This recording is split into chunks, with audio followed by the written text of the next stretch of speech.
Let's go. ঐশ্বর্য উৎসাকে ধাক্কা দিয়ে ফেলে দিল গাড়িতে।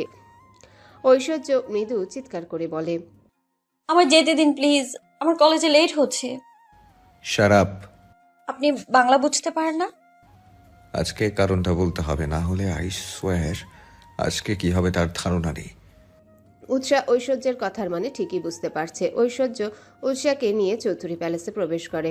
প্লিজ, লাগছে আমার।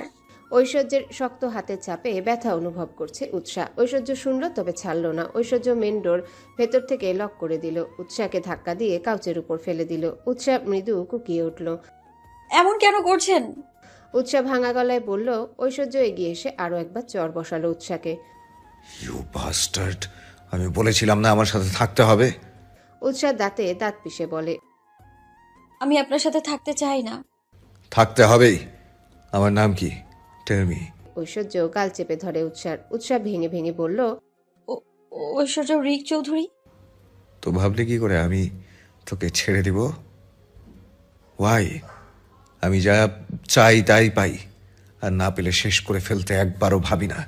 I mean it. উৎসা হাঁপাচ্ছে, মিনমিনে গলায় বলল, আপনি ক্যারেক্টারলেস মানুষ, অশুভ রিক চৌধুরী। আপনার সঙ্গে আমি তাই থাকতে চাই না। আর কি আপনি আমার ছেড়ে চলে গিয়েছিলেন, তখন বুঝতে পারিনি, কিন্তু বয়সের সাথে সাথে এই সব কিছু বুঝতে শিখেছি আমি। আরো একটা থাপ্পড় পড়ল উৎসার গালে।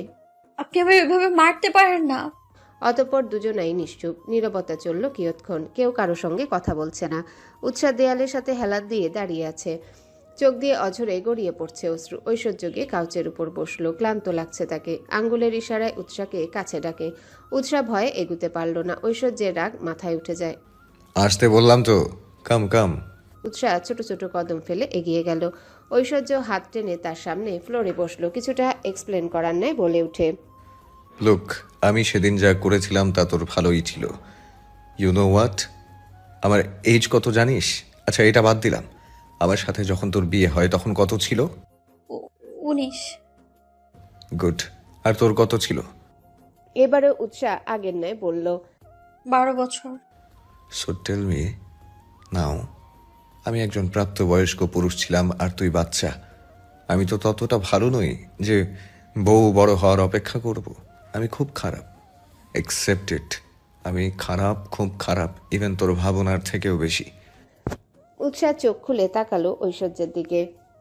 ঐশ্বর্য ফের বলতে লাগলো।